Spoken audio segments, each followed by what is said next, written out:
Mantour Ministries presents the Mantour Guy Podcast. We may talk about football. We could mention bacon. We might reference Rocky movies. We'll probably discuss the Mantour conferences, but we'll definitely talk about how to grow in our walk with God. Here's your host, the Mantour Guy, Jamie Holden.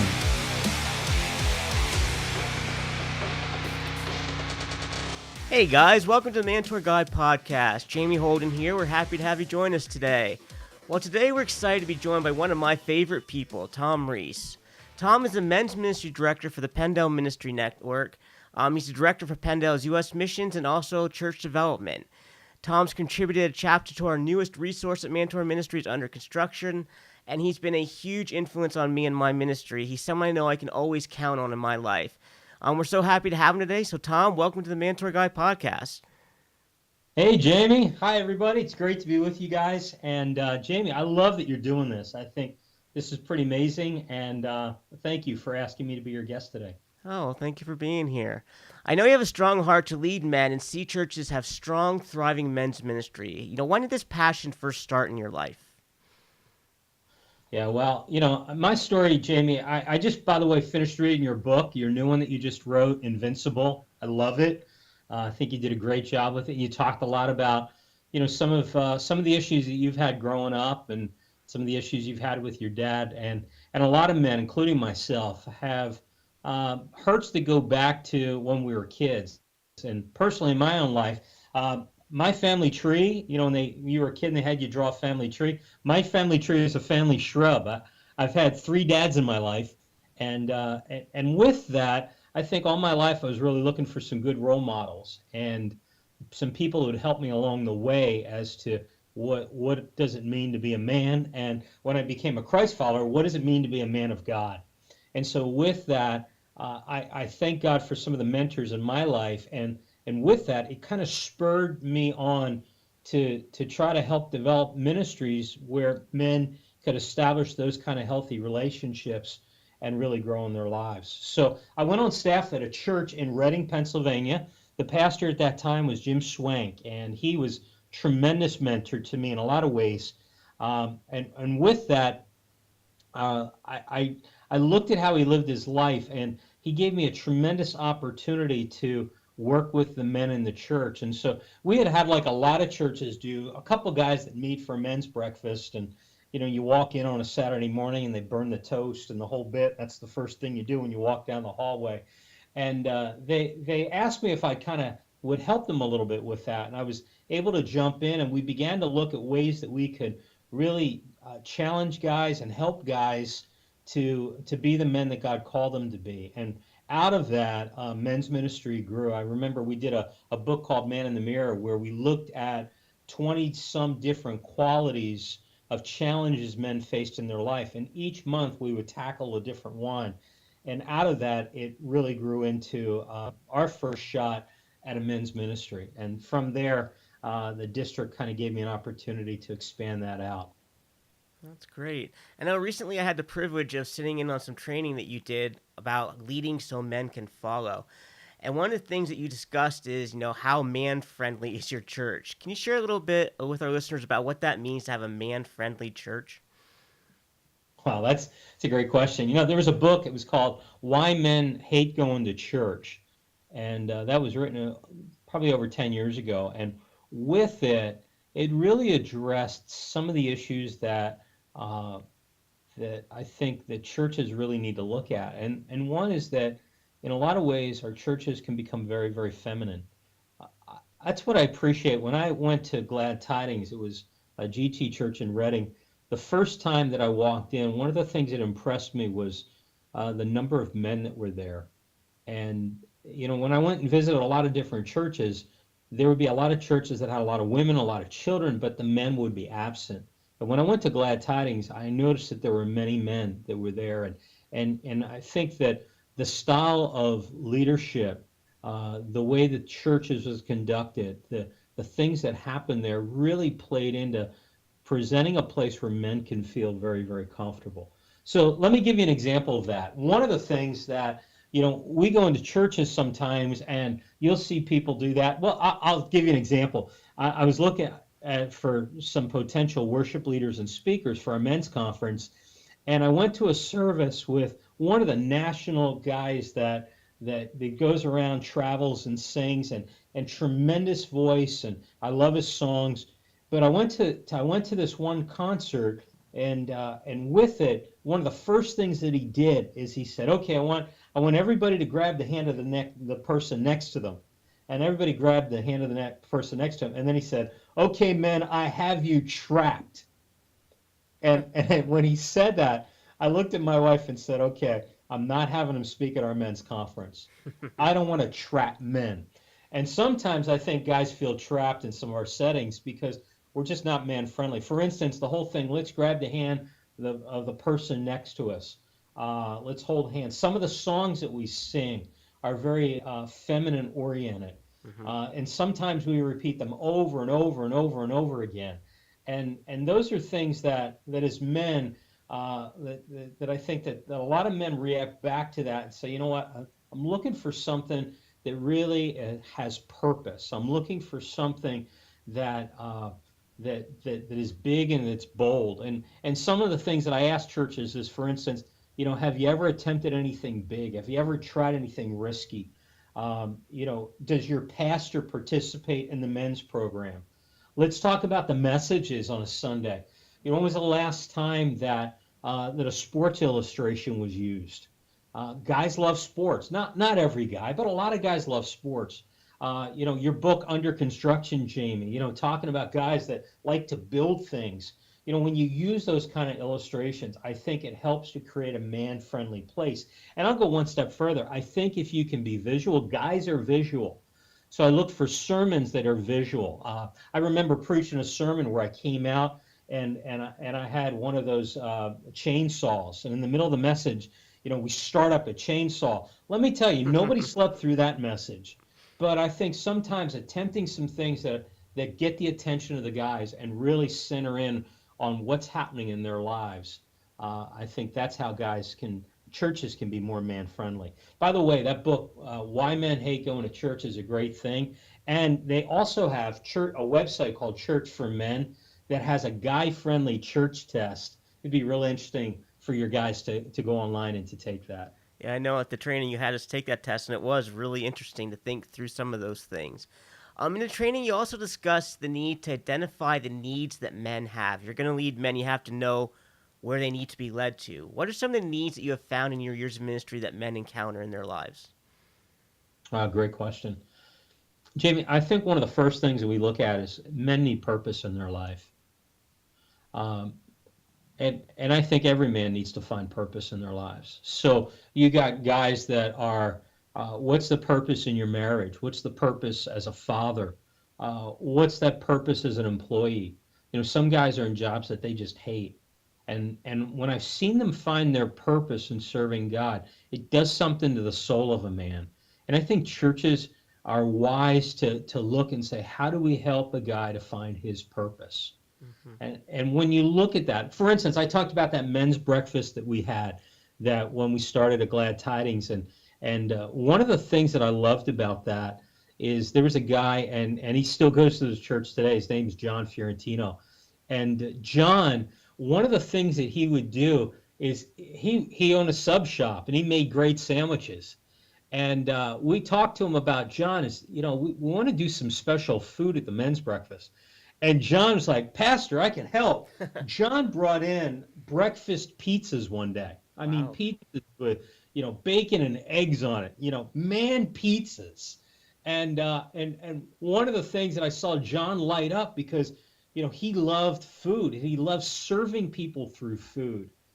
And with that, I think that was just one way that John has been able to kind of use his talents and abilities. A lot of times what churches do is we go, these are what our needs are, and we try to find people to plug our holes. I think we've got it backwards. I think we need to look and say, who are the guys that God has put in our midst? And what are their gifts? What are the things that are in their lives that we can help coach them to be able to plug them in and use them for the glory of God? And when that happens, I think some good things happen. So the first thing is purpose, helping guys find their purpose. The second thing I think is really important is guys need friends. Hmm. Too many guys go it alone. And I think we need to help provide opportunities for guys to connect. We need to provide opportunities for guys to develop those friendships. So I've got a friend, and I'm actually meeting with him for lunch in a little bit, and he knows an awful lot about me. Most guys only know the surface of what they see, but this is a guy that when we get together and every once in a while we grab lunch and we talk about what's happening in our lives, and he shares his stuff, I share my stuff, we share our victories, we share our failures, we share our concerns, we share our hopes and our dreams. And I think guys need friends like that. And I think a really healthy ministry helps guys to connect so that they can develop that level of friendships. And then the third thing I think guys need is help. We need help. We need good coaching. We need people to help us along the way. And that comes out of those friendships. That comes out of great mentoring. For instance, I find that one of the ways the strongest men's ministries, when we do our conference, some of the strongest groups that come are groups where they're coming with their lead pastor. Hmm. And as that lead pastor's there, he's worshiping with his guys. He's driving in the van with them. They're talking about things that happened at the conference. They're sitting down, grabbing French fries and burgers at the local restaurant after the service and talking about what's happening in guys' lives. And when we have that kind of relationship with guys, we're able to help and to pour into them. I think that it's a tremendous thing. That is so true. I always see that too. When the pastors come, the men are willing to go with the pastor, and it's just an instant connection. And you see the guys just bonding, and it's always a great thing. You had mentioned a couple minutes ago about the under construction book, and you were one of the authors who contributed a chapter to that book. How did you like going through the publishing process? Did it give you the like the writing bug? You're gonna write a book of your own, or Yeah, well, Jamie, you make it very easy, and I really appreciate that. I think you did a great job with the under construction book, and just I know I read through the book, and reading through and reading the different things that all the guys wrote was pretty powerful. I know even personally in my own life. When I think through that, I think writing is a tremendous gift. I think you've got that gift, and it's very, very apparent. One of the things that I thought is that I would like to write a book, and to actually to write a book probably about my family and the history of, and just some of the different things. I love my family, and I love the things that God is doing in people's lives. And I just thought, writing a little bit about my story, like you just did in Invincible, because I really want to keep some of those stories alive for generations behind me. And so thanks. I know you encouraged me that way, and I appreciate your encouragement. And one day, if I find some more margin in my life, I think I'm going to work through that. well, in the under construction book, you wrote about the need for men to take a Sabbath each day of their week, to make that a part of their life. I know this is an area you've been very, very insistent that I develop in my life as well. When did this topic become such an important one in your life? That's a good question. So here's the confession. I wrote the chapter on Sabbath, and then the next 3 months, my wife told me I needed to write or read it again, because life got crazy, and I found myself really, really lacking margin in my life. And so it's a battle that I fight. I put a lot on my plate, and I try to I try to keep myself busy with a lot of things, and trying to add trying to add to people's ministries and to churches and leaders. And so it takes a lot of time. Just looked at my phone bill last month, and it was interesting. But looking through the amount of minutes, I remember telling one person once that if they spent 2,000 minutes on the phone, they needed to get a life. And I looked at last month, and I think I was pretty close to that. So some of the conversations, some of the coaching that happens takes a lot of time. But what I've recognized in my life is that I need to build in Sabbath into my life. I need to build that in, and I regularly are looking at how I can do that and do that better. So let me give you some backstory on this. And this is about 5 years ago. I was meeting with a friend of mine, Jim Comenzo, and Jim he was a pastor and serves as in human resources in large corporations, and is a counselor, and I consider him a good coach. He's helped coach me in certain areas of my life, and about 5 years ago we sat down and he did what's called a zero risk assessment with me. And what that is it's an assessment that looks at how your life is calibrated. And as I took that, one of the things that I recognized, he helped me to see it, is that I'm extremely loyal to an organization, and I will work hard to the point where I will sacrifice my own health. I'll sacrifice personally in my own life to see the ministry succeed. Now, I'll tell you, leaders that are listening to that go, yeah, that's the kind of staff member I want to hire. The reality, though, is that if you're not careful, you can crash and burn, because you're putting all your time and energy into other things, and you're not making sure that at the core of your life you're healthy. And I mean physically, I mean spiritually, emotionally, in all those areas. And so, I went later on. I go each year for a physical checkup. I met with my doctor. We looked at some of the numbers. We looked at, by the way, for guys, if they use that term pre-diabetic, don't ignore it. Don't ignore it. When they look at those numbers, don't ignore that, because if you do, you're going to find yourself in a mess. And so with that, I know, looking at some of those numbers and seeing where I was at, I needed to turn it around. So I made some lifestyle choices in my life. Actually, for 2 years, became a pescatarian. Now, that's not the same as a Presbyterian, but a pescatarian is a person that just, they don't eat meat, but they eat fish. So I eat fish and vegetables, and so I was a pescatarian for 2 years, and with that, a big change for me was that I needed to get away from eating sandwiches, and you can only eat so many fillet of fish sandwiches. And I grew up on cheesesteaks, and I love Wawas, and so I just got to the point where I needed to change things up. So that's the change that I made in my diet, and I dropped some weight off of that. The second thing that happened is, after I dropped some weight, so I dropped about 15, 20 pounds, I hit a plateau. And when I hit the plateau, I realized I've got to do something else. And so what I began to do is I began to exercise regularly. Now, I know these are no-brainers. People say it all the time. We know it, but we don't do it.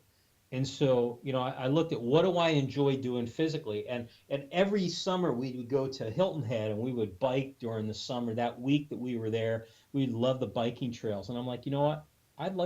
I enjoy biking. I'm going to take up biking. So I went to Dick's Sporting Goods. I got a hybrid bike, and I began biking. In fact, this morning I biked on my way to work. It's a little less than 7 miles. I'll bike home at the end of the day, and I like to bike.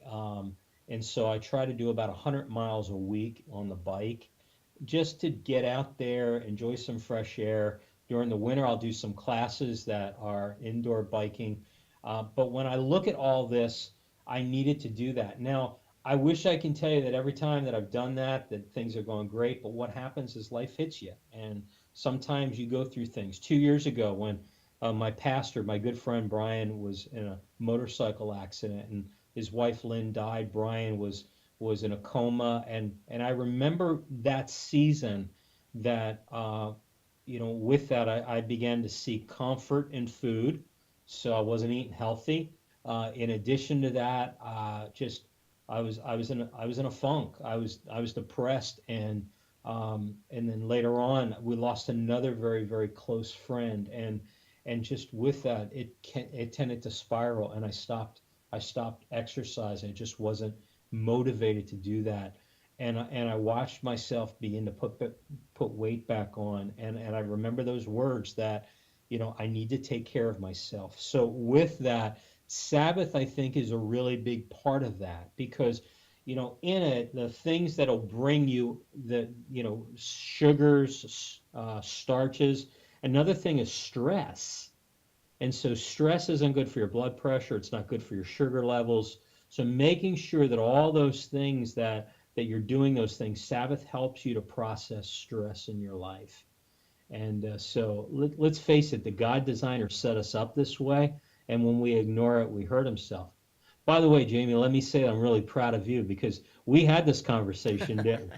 Yes, we And did. with this conversation, I'm really proud because you've made some of those lifestyle changes. And how much weight have you lost, by the way? 25 pounds so far. That's awesome. Way to go. I'm really proud of you. And you're taking some vacation time. You're taking some uh, some some days off and doing some of those things. And that's healthy. That's healthy because I know you work really hard. And so I'm glad to see that you're doing that as well. Yeah, I mean, it's been a great change to my life. I mean, even just as far as you made me start using a calorie app. And once you start doing that, realizing what you put in your mouth, how much, like you can eat like 5 apples compared to one brownie and things like that. Just learning all that stuff, and it was a great help. And guys, if you want to learn more about, taking a Sabbath in your life and, taking better care of yourself physically as well as spiritually, get a copy of Undercover Construction. Read Tom's chapter on taking a Sabbath day. It was a great chapter. The whole book turned out really well. We're really proud of it. So pick up a copy of that. And we'll be back more with Tom in a few minutes after this short break. Yep. You're listening to the Mantour Guy Podcast. We're all men under construction. Under Construction is a spiritual how-to book where men come together to share their experiences and the wisdom they've gained on their own journey to biblical manhood and building a legacy of godliness. Written by 30 different men and pastors and men's leaders, Under Construction discusses 6 key areas all men can grow spiritually. Order your copy today at mantourministries.com. God's not finished with you yet. We're all under construction. Order your copy today at mantourministries.com. Get ready, get set, go. It's time for the Go Men's Conference this weekend, October 20th through 21st at Christian Life Assembly of God in Camp Hill, PA. Guys, you do not want to miss this conference. Has a great lineup of speakers, guys like Brian Pruitt, who we heard in this podcast a few weeks ago, Rick Allen, who was our guest last week, Tom Rees and Bobby Basha, who both have been guests on this podcast, are going to be hosting the event. It's going to be a great weekend for God's men to come together to learn to grow in their walk with God. It's my favorite weekend of the year, so you're not going to want to miss it. If you have not registered yet, make sure to do so.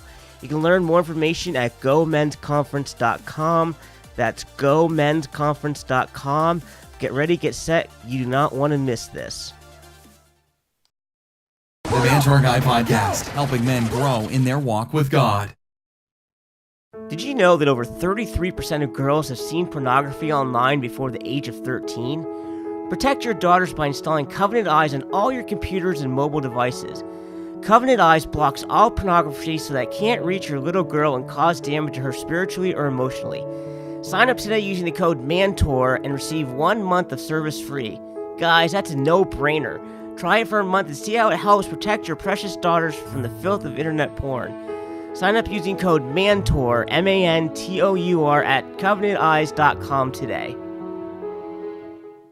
I know you're gonna dig this. Like what you're hearing? Head over to iTunes to subscribe, rate, and leave a review. Thanks. Hey guys, the Mantour guy, Jamie Holden here. I'd love to come share at your church, at your men's ministry, at your next men's event, or men's breakfast. I have a challenging word for God's men to help them become the men that God has called them to be. If you'd like to have me come share with your group, visit mantourministries.com to contact me about coming to challenge and encourage your church's men to grow in their walk with God. Welcome back to the Mantour Guy Podcast. All right, guys, welcome back. Switching gears now, the Fall Men's Conference is coming up this weekend. Tom, can you share with the guys about what they can expect and why they need to be at this conference? Oh, that's great, Jamie. Thank you. There's something about when 1,500 guys get together, and it is a powerful time. I received an email last week from a woman who said, I'm trying to encourage my husband to go to the men's conference. And she said, can you share what the purpose of the conference is with me? She said, because if he would understand what the point of it is, then I think that he would go. So I know when I got that, I just sat back and said, wow, where do I begin on this? And so, at the center of it all, Jamie, it's about changed lives and seeing guys' lives changed. This year, the theme is go. It's based off the Great Commission to go and make disciples of all nations. But just like a race car driver, and that's kind of our theme there, we don't go it alone, and we don't go it under our own power.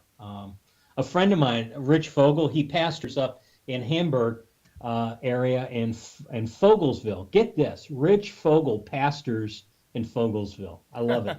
And he spent 6 years prior to entering the ministry working in Charlotte as a NASCAR designer and also was a race driver. He shared with me that for a NASCAR team to get their engines to produce enough power to be a race winner, there's a lot that goes into success. For instance, it takes research and development to build engine parts that are lighter and more durable so they can run faster and run longer. He said it takes thousands of hours to assemble and disassemble the engines. They try new things, they put them on a dyno. It's a machine that tests the engine power and determines any of the changes that need to be worked. So there's a whole process here. It takes hours of taking factory-produced engine blocks, and they grind them, and they shape them, they machine them until they're able to produce the power and withstand the rigors of racing. It will also take hundreds, actually thousands of dollars to do all this because one race engine will run about $60,000. Isn't that amazing? 60 grand for one engine. But all this investment in man hours, all these finances has to be made because why? Because when you enter a race, you run the race to win. You have to have the power to win this race. You know, I heard it said that our men's conferences are like Promise Keepers on steroids. And the difference in that is this, that it's the Holy Spirit that empowers us as men. He empowers us to live the Christian life and to be the men that God's called us to be in our homes, in our churches, our workplaces, in our communities. Rich says this. He says, if you're feeling powerless in an area of your Christian race, ask God to empower you and remember that he's not holding back. He wants you to run up and he wants you to run out front and he wants you to experience victory. And I think that's one of the messages that we drive home at the conference. And it comes through loud and clear. In fact, we get there and the guys connect. There's tremendous opportunities. The music is inspirational. The guys, Josh Schaefer from Hamburg, the Bridge Church, is going to be leading worship for us. Christian's going to be there as well, working with the worship team. But we're going to have guys that are just actually focused in on what's God doing in their lives. And they're going to be challenged by incredible speakers. You heard Rick Allen speak at last week's podcast, and Rick is one of our speakers. And in addition to that, we have Scott Wilson from Texas. Brian Pruitt's coming in from Michigan. He played for Central Michigan University. He was an All-American. And he's going to be sharing about the power of dad. And when we look at this, we're closing it with Jeff Leake. I love what Jeff said. Jeff said this, it's not just what you do, but it's what you set in motion. And I think that's what we want. We want God to set some great things in motion. You know, I pulled out in that email that I responded to the woman, I responded with some of the emails from guys that went last year. We survey all this. And here's some of the things that guys said. The guy said, it lifted my spirit. It drew me closer to the Lord. Another guy said, I'm encouraged to live life eternity driven. Another one said, it challenged me to pursue God's plan in a more focused way. It challenged me to step up and make a difference in my life and in my community. Another one said, I gained a new understanding of the power I have in grace. Another one said, God met me exactly where I was living. You know, when I think about this, there's the challenge to step up and live a life of holiness, and messages that are impactful about not making excuses, how we can stupid-proof our life, all these things. One of the guys said, I'm determined to be 10 times better than I am and not be satisfied where I am. Wow. And when you think about all that, the dedication, one guy said, I dedicated myself to Christ, and so did my son. When I look at that, let me just encourage, the conference, guys, is Friday and Saturday this week. You can come just for Friday or just for Saturday. Come for the whole thing. If you haven't registered, you can still go online and register. You can also go and walk in and register right there on the spot. But let me encourage you, don't just go. Bring somebody with you. Here's the heart of it all. There's guys that live across the street from us that we see struggling in their marriages. We see guys that we work with that are depressed, have no purpose in their life. We've got people in our own families that we see that are messed up and need to recalibrate their life. We see young people that are giving themselves over to opium addictions. God can set people free. Don't just come alone. Bring somebody with you. Somebody needs to add some spiritual high octane fuel to their tank. But again, thank you, Jamie. And so it's you can go online, by the way, gomensconference.com, and all the information's there. It's a Christian Life Assembly in Camp Hill, and we'd love to see you.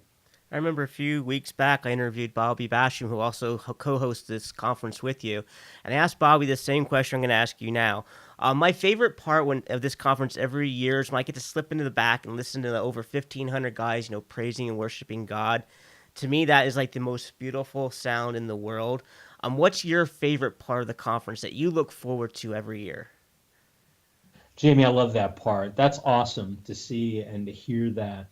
But when I look at my favorite part, and there's so many of this, I remember sitting in a service a couple of years ago. Bobby was sitting next to me, and one of the churches behind us had brought some guys like the ones that I just mentioned, guys that were pretty raw. These are guys that are not coming in with a whole base of Christianity on their life. And I remember Tommy Barnett was preaching a message, and he was telling a story, and the story was pretty strong about somebody's life that had been changed. And as he's telling the story, he's talking about how this person really faced a lot of persecution in their life. And as he was laying it out, the guy behind me, that during the message as Tommy was preaching, this guy was swearing. Now you'd think I'd be upset, but this guy was swearing in the kind of way that was like he was on board with what Tommy was saying. And it was like, it was almost like where I would say, hey man, wow. He was actually throwing in some more street words towards that. And as he was saying that, I'm thinking, there's a guy that probably isn't used to being in this setting, that God's touching in his heart and he's responding. And a few minutes later, Tommy gave an altar call, and I saw that guy and some of his band of brothers come down in the front and praying. I think my favorite moment is when I see the guys pressing in on an altar, hundreds of guys getting right with God. Choco, we had him a couple years ago, and Choco did a thing about standing in the gap for your family. And he had the church build a wall. This was at CLA in Camp Hill. Mm-hmm. And they built two sections of a wall. And Choco stood between those two walls, and he put his hands on both of the ends of those walls. And he talked about standing in the gap for your family. And at the end, he invited guys to come up and stand in the gap for their families. I was there for over 2 hours as guys lined up one at a time that stood up. They put their hands between those walls. They bowed their heads. I asked them, who are you standing in the gap for? And they would say, I'm praying for my wife who's an addict to drugs. And we prayed right then and there for his wife. Somebody else said, I'm praying for my kids that are away from God. Somebody else said, I'm praying that I get right with God. I need to be able to be that man that can stand in the gap for the people that I love in my life. And every single guy standing in the gap for his family, for his community, for his church. That's the power of what happens at these conferences. This one guy, he had made that statement on that email. His wife said, I could just stay home and watch Christian TV. Yeah, you know what? There's a difference between being there and watching it on TV. The energy that you get and the way that it touches you, it is impactful. Let me encourage you guys. Bring some guys with you to be a part of that need their lives changed and will trust God to change their lives. Let me encourage you guys, like Tom said, come out for this conference. I've never gone to this event that God's not spoken personally into my life and come away with something new that I had to work on in my life, something I had to change. Holy Spirit's convicting power is so strong, and God moves so mightily. It's a great event to see 1,500 men worshiping God, going to the altar, seeking God's face. So you don't want to miss it. Come out this weekend. For more information, you can go to gomensconference.com, and Tom and I would love to see you there this weekend. Absolutely. Thank you. Well, Tom, I know you are a big Eagles fan, so I was going to ask who your AFC and NFC Super Bowl picks are, but I already know you're going to pick the Eagles because they're playing pretty decently this year. So who do you think the Eagles are going to play in the Super Bowl? Man, that's a great question. When I think through that, New England's usually there. They're having a bit of a struggle this year. But when I look at those picks and see who's lined up, I know one team that's not going to be there, Jamie, and that's the Broncos. So I'm really hoping the Chiefs get there. I want a rematch with the Chiefs. That's the one loss my Eagles team has this year, and I think they continue to improve. Carson Wentz is trying to figure out how he's going to use all his receivers and the firepower they have. So I'm kind of hoping it'll be Kansas City. Yeah. And my Eagles. Yeah, your Eagles. I don't know. We'll see. Hopefully, I actually like the Eagles kind of. I like Carson Wentz. Don't tell anybody I said that, but I'm kind of coming around a little bit. Yeah, from that scripture that says, "From whence cometh my help? And I shall mount up with wings as eagles." So it's Bible ordained. They're going to the Super Bowl this year. You heard it from Tom right here. The Mantour Lead Pipe. Write it in ink NFL pick. Well, Tom, every week what we do is the Mantour this year we had a weekly pick'em contest where you can log online, pick who you think's going to win the NFL games every week. At the end of the season, whoever has the most correct picks wins 2 tickets to the Mantour. So what we've been doing is giving some picks every week. We pick a few games. So this week, if you want to join us for our Write It in Ink Lead Pipe Inks here. The first pick we're going to look at here, I threw this one in because I just know you're an Eagles fan. I know you hate the Giants. We're going to look at the Seahawks versus the Giants. They are my Write It in Ink pick this week. I'm going all in on the Seahawks here.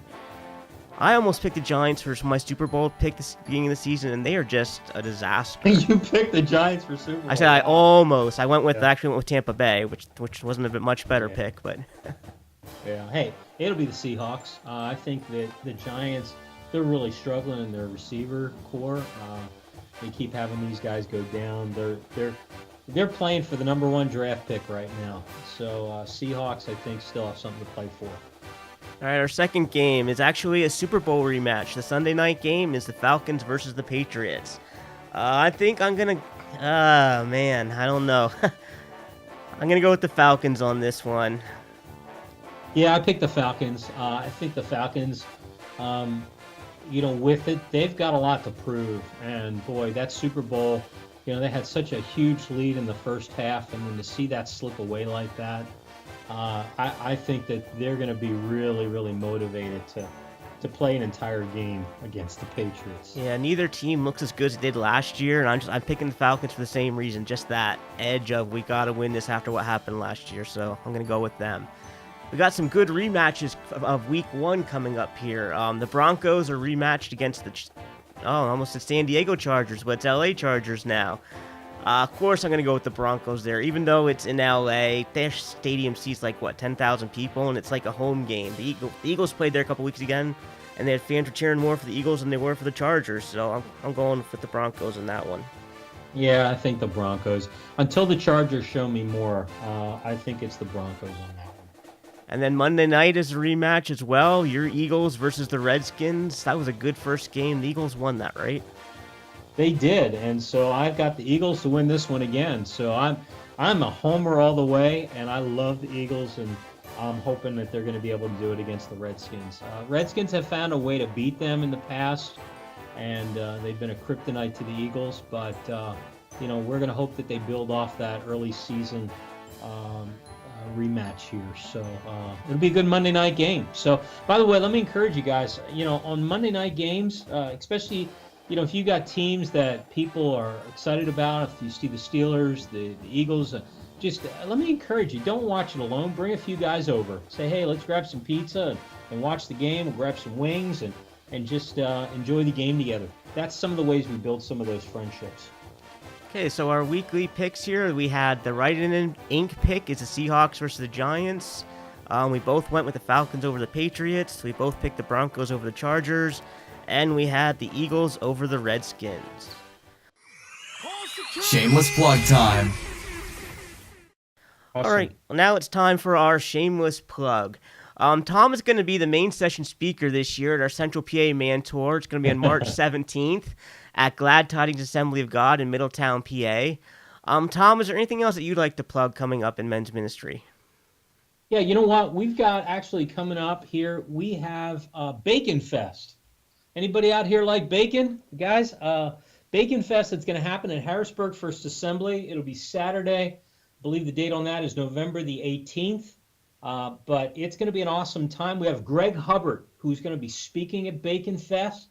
And we've got room for a couple hundred guys. And in fact, this will be co-ed. We've had some people that love Life for the Lost, and that's what this is for. This is to help raise money for curriculum for our Teen Challenge Centers in Rivers,burg and in Pittsburgh and in Philadelphia. And so we want to raise some funds for them to be able to do that, as well as some of the things such as Bibles in Cuba. So as we look at this, it'll be a great time. So you say, what happens at a Bacon Fest? Well, guys, guess what? We have bacon, and we have all kinds of bacon, different kinds of variety of bacon, and it'll be a fun time. And so let me encourage you to bring a group out to Bacon Fest at Harrisburg First Assembly. So we'll be talking about that. You'll see Dwayne Goodling from Life for the Lost. He's going to be set up at the men's conference. You can talk to him. He'll fill you in on all those details. You can also email me at tom@pendel.org if you want to find out more about that. It's going to be a great event. I mean, who doesn't love bacon? I mean, if you don't like bacon, I'm sorry, you're wrong.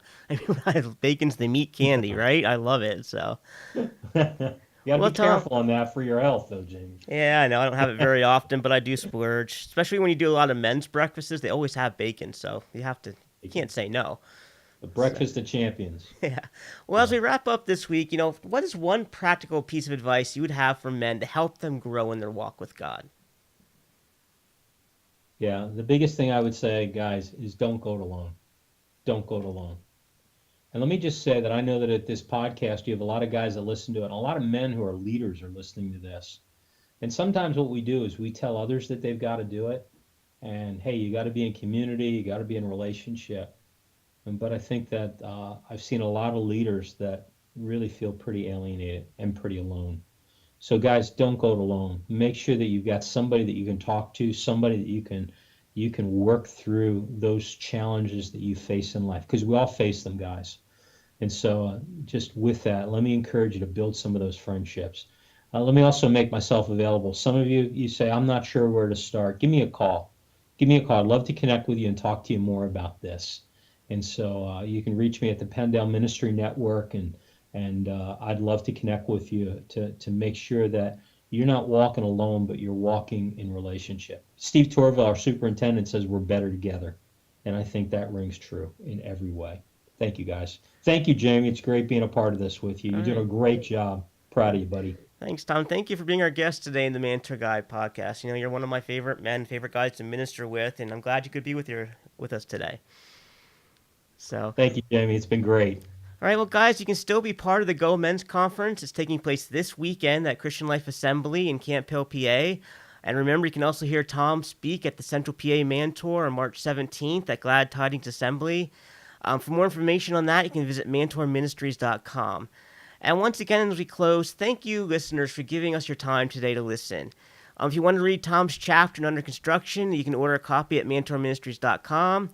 Again, thanks for joining us, and we'll see you next week on the Mantour Guy Podcast. Thanks for listening to the Mantour Guy Podcast. Be sure to visit mantourministries.com to learn more about our books, men's ministry resources, and our Mantour conferences.